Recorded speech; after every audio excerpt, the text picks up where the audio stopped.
Hey, dear beloveds.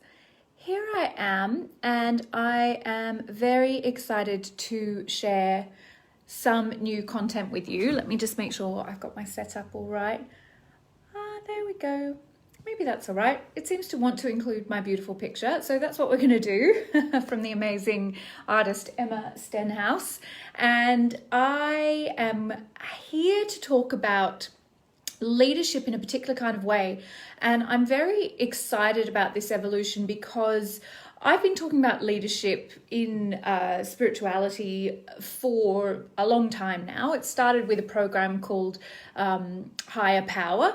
And at the moment I am working on the text, which will include a whole bunch of new unseen content around sacred or spiritual leadership. But I've really struggled a lot with the terminology, and I think that's because, like a lot of great things, they take some time to evolve and expand into our consciousness. So if we look around at the current conversation in the area of sacred or spiritual leadership, those terms are used a lot: sacred, spiritual. There are other terms that are used. I can't think of anything right now.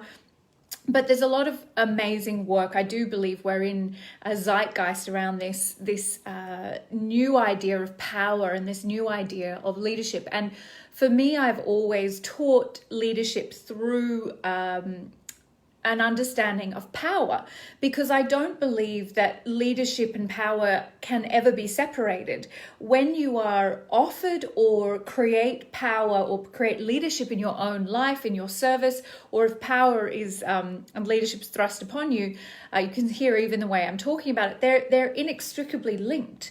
We can't take on a position of leadership without understanding that will bring or give us a sense of authority, or we will be asked by whoever has placed that leadership title upon us to take on a sense of authority and power. So our job is to understand the true nature of power, and as the sacred or spiritual leader, that is vital. And it's vital for so many reasons. Often we're called to work in leadership or to create leadership through our service, to train others in leadership, to be leaders in our communities, because we don't like the current paradigm of power or the abuse of power. So we're wanting to challenge or change the system. And so we step into these roles. And very often what I have seen in this is that the women I serve in particular, those who identify as spiritual or sacred, work in a particular kind of way through spirituality, they struggle with that responsibility of power. So we might sort of go into this idea that yes, I'm happy to take on this leadership role or to be the leader of my work and my service and to lead others, but I'm actually really afraid of personal power, and I'm afraid of the abuse of power. I'm afraid that if I get some power, I'm going to start abusing that power. And so it goes, so that we end up talking ourselves out of that, even though we feel that really strong call to lead. And this is what I want to talk about, is that if you are called into that paradigm of leadership, this is part of what I want to talk about. It is a very hard call to resist. If that archetype is waking up in you, and one of the ways that we will often talk ourselves out of it or be afraid of our power is that we will pretend it's not true. I don't really want to be a leader. I don't really need to take on leadership. I'll let other people shine. I'll just sit back here in the support role. But if you are being called into that leadership archetype and you deny it, it causes a dis-ease, a disharmony in your system. So how do we manage that?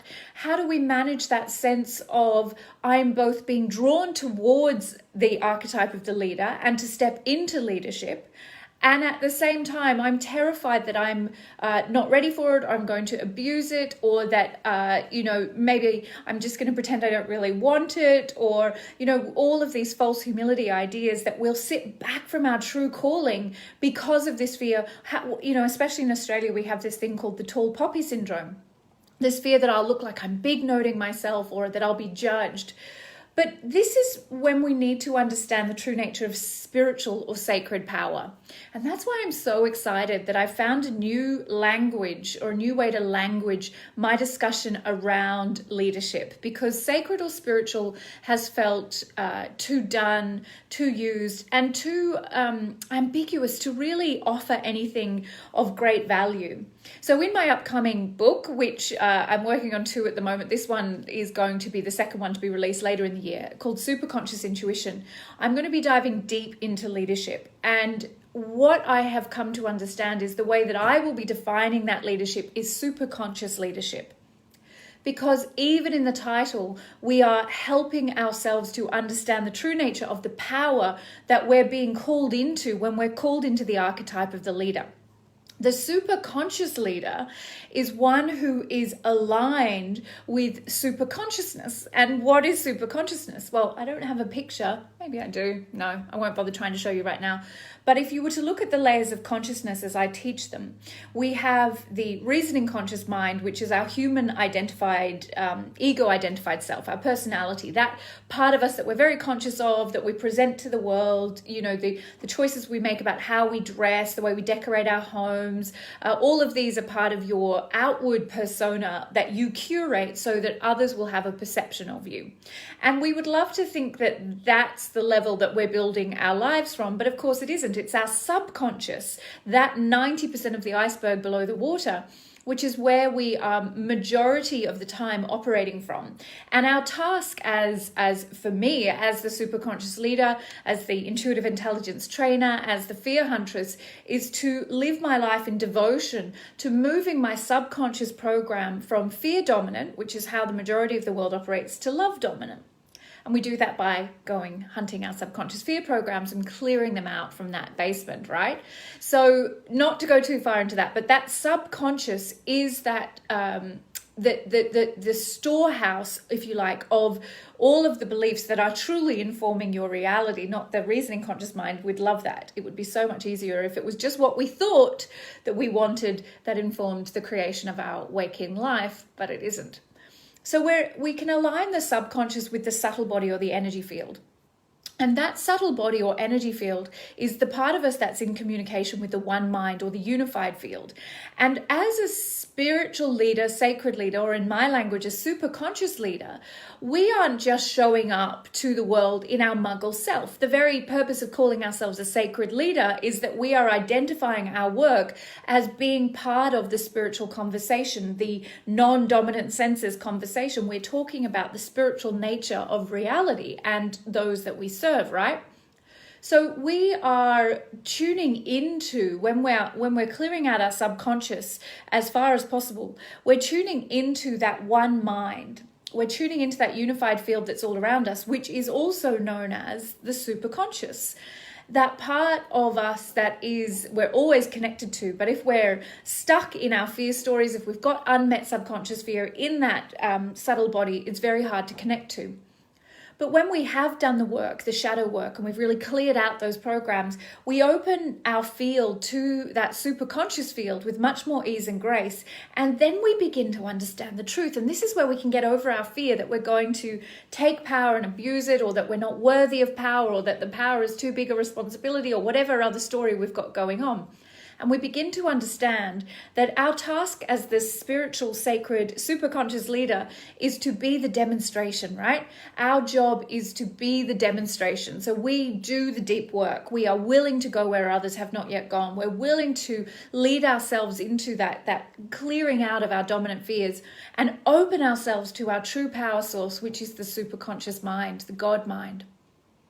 So when that energy pours back into us, that is the space that we lead from. We're leading from our holiness, not our humanness.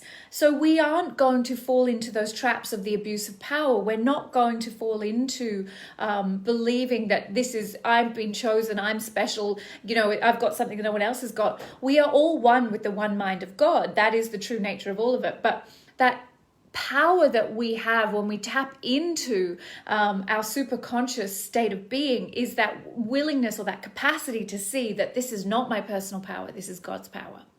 And that is the superconscious leader. I'm not doing this on my own. This is this is the power of that greater part of me, that greater source of energy. And as such, I will not fall into the traps of abusing power as I have seen it done in the world around me. So this is really cool and exciting, and I have a whole formula around how we stay out of our egoic reasoning conscious mind, over identification with that. This is all about me, whether you're doing that in the negative or the positive. So I'm not ready, or I'm like obviously meant to be a leader, like egoic or still ego, but the false humility side of things. And it's work that I really, really love sharing with women who identify as spiritual leaders, because I think so many of us trap ourselves in this cycle of going towards the pull of being the sacred leader, the superconscious leader, and then contracting back in fear that we're going to cause harm, that we're not ready, that we're not good enough, whatever the story is. So I have a free training coming up, not this week, but next Friday. I'll share all the details in the link. It's called Intuitive Intelligence for Leaders, because of course, when we're in our superconscious state of being, our intuitive intelligence pours into us, and our choices are coming from that inspired place, not from a fearful place, not from an egoic place. And that's where we want to be living. And that's where my service is at. So brand new free training next Friday, whatever the date is, like 20 something. I will share the link. Please register. We will send out the recording if you can't make it live. This is such important work. It will be an amazing immersive training for anyone who is either really in that space already and wants to go deeper into understanding the formula, or for those who are like, I'm called to her. I feel the leader archetype calling me in, but I'm so afraid of her. I'm afraid of myself, I'm afraid of my power, I'm afraid of not having my power, all of the ways in which we wrap ourselves up in knots. So please do join that training. It will take you deeper into understanding the leadership archetype and superconscious power, superconscious intuition. And of course, when the book comes out later this year, that will all be in there as well. But I want to share it now. I think this material is too important to ignore. I'll share the link in a moment, and you can jump on and hang out with me. So much love to you all.